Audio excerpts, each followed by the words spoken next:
General anaesthetic একটা reversible condition, যেখানে আমাদের পেনের লস হয়ে যায়, রিফ্লেক্সের লস হয়, আমাদের পেন হচ্ছে যেখানে পুরোপুরি নষ্ট হয়ে যায়। এবার জেনারেল অ্যানাস্থেটিক দুই টাইপের হয়, একটা জার্নাল অ্যানাস্থেসিয়া আর একটা হচ্ছে লোকাল অ্যানাস্থেসিয়া। জার্নাল অ্যানাস্থেসিয়া আমাদের পুরো বডির ভলেন্টারি মুভমেন্ট লস হয়। আমাদের হচ্ছে লোকাল অ্যানাস্থেসিয়াতে হচ্ছে আমাদের একটা স্পেসিফিক পার্টের হয়, যেমন টুথ ডিক্কে, এই সমস্ত কিছু।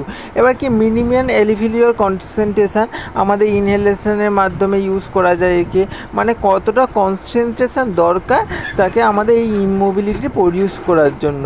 আমাদের ইনহেলেশন রুট আছে, ইন্টারভেনাস রুট আছে। এখানে তিনটে টাইপে অ্যানাস্থেসিয়াকে ভাগ করা হয়। আমাদের অ্যানাস্থেসিয়ার ক্ষেত্রে আমাদের একটু বেশি ডোজ হয়ে গেলে কী হবে, পেশেন্টটার হচ্ছে ইনভলেন্টারি মুভমেন্ট হচ্ছে আমাদের যেটা আছে সেটাও হচ্ছে নষ্ট হয়ে যেতে পারে। সেই জন্য এই জিনিসটাকে কন্ট্রোল করা দরকার, TDM থেরাপিউটিক ড্রাগ মনিটরিংটা দরকার। এখানে ফার্স্ট নম্বর পেজ ইন্ডাকশান, এখানে stage of analgesia, loss of consciousness. 2 number হচ্ছে এক্সাইটমেন্ট, এখানে আমরা বডি ইনভলেন্টারি মুভমেন্ট বেড়ে যায়, হার্ট রেট বেড়ে যায়, রেসপিরেটরি রেট বেড়ে যায়, BP বেড়ে যায়। সার্জিক্যাল অ্যানাস্থেসিয়া, এখানে সমস্ত নর্মাল ভলেন্টারি অল মুভমেন্ট হচ্ছে লস হয়, এবং পিপিল হচ্ছে কোনো পিপিলও ডায়ালেট হয়নি এখানে, মানে চোখে লাইট ফেলে ব্লিং হয় অনেক সময়, সেটাও হয়নি। মেডুলারি প্যারালাইসিস, এখানে এটা খুব হাই স্টেজ, এটা খারাপ স্টেজ, যেখানে কি আমাদের কার্ডিয়াক ফেলিওর আলটিমেট ডেজ হতে থাকে, মানে যেখানে ভলেন্টারি যে সমস্ত কিছু সেইগুলো আস্তে আস্তে আমাদের অ্যানাস্থেসিয়ার প্রভাবে চলে আসতে থাকে, এইরকম একটা জিনিস হয়। এবার পার্ট টুর মধ্যে যা পার্সিয়াল প্রেসার ইনহেলার, এখানে আমাদের পার্সিয়াল প্রেসার একটা থাকে এয়ারের মধ্যে, অ্যানাস্থেটিক এজেন্ট, যেটা হাইলি সলিউবেল হয়, এর টাইম টেকেন হয়, রিডাকশান স্লো, আমাদের সেরিব্রাল ব্লাড ফ্লো আনটিল ব্রেনে যদি না পৌঁছায় তাহলে এফেক্ট দিবেনি। সেরিব্রাল ব্লাড ফ্লো হচ্ছে ভালো হলে আমাদের ভালো এফেক্ট দেখতে পাবো।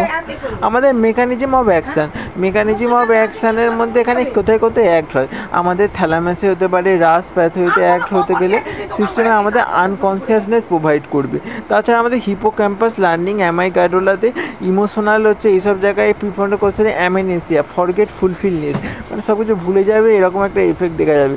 তারপর স্পাইনাল কর্ডে অ্যাক্ট হলে আমাদের মোটর এবং সেন্সর ফাইবার নট মুভ করতে পারবেন, ইমোবিলিটি প্রডিউস করবে, এবং লস অফ পেনের রিফ্লেক্স কি লস হবে।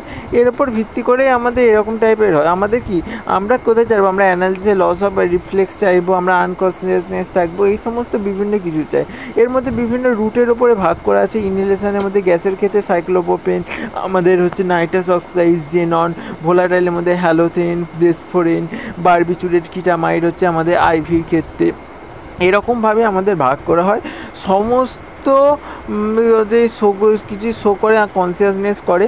আমাদের ফার্স্ট ক্লাস হচ্ছে লস অফ কনসিয়াসনেস বা ইমোবিলিটির জন্য আমাদের ফার্স্ট ক্লাসের ডাক দেবো, যার মধ্যে হচ্ছে ইটোমিডেট আছে যে অ্যাড্রিনালের সাপ্রেশন করে, প্রোপোফল আছে, আমাদের বারবিচুরেট আছে, বারবিচুরেটের একটা ক্লাস, তার মধ্যে থায়োপেন্টেট আছে। থায়োপেন্টেটের ক্ষেত্রে সাইড এফেক্ট অ্যাপিনিয়া দেখা যায়, বঙ্কোস্পাজম দেখা যায়।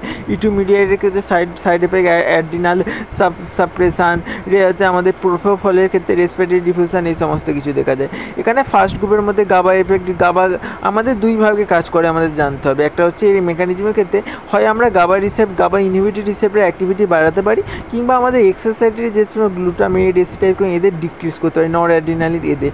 এর ক্ষেত্রে কী হয়, গাবা ইনহিবিটরি রিসেপ্টরে গিয়ে পেন্টামারের ক্ষেত্রে যেখানে গিয়ে গাবাতে গিয়ে বাইন্ড হয় এবং এখানে ক্লোরাইড চ্যানেল ওপেন হয়, হাইপারপোলারাইজেশন হয়, ইনহিবিশন দেখায়।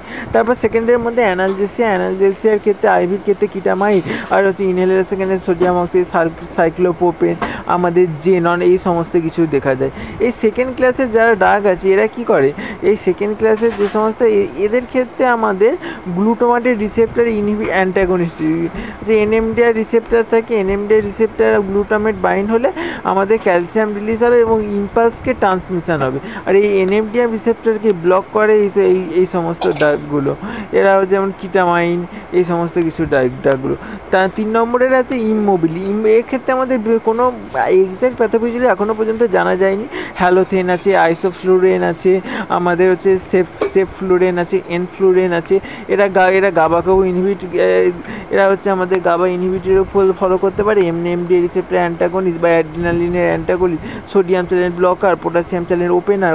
পটাশিয়াম চ্যানেল ওপেন হলে আমাদের হচ্ছে পোলারাইজেশন হবে, তখনও হচ্ছে আমাদের ইনহিবিটরি প্যাথ হয়ে চলে আমাদের হচ্ছে, এই সমস্ত কিছু দেখা যায় আমাদের। এর ক্ষেত্রে হেপাটোটক্সিটি দেখা যায় হ্যালোথেনের ক্ষেত্রে।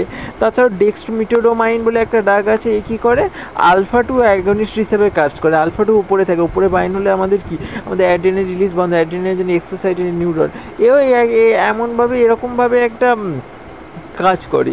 সো এইভাবে আমাদের জেনারেল অ্যানাস্থেটিক্সে বিভিন্ন টাইপের অ্যানাস্থেটিক্স আছে।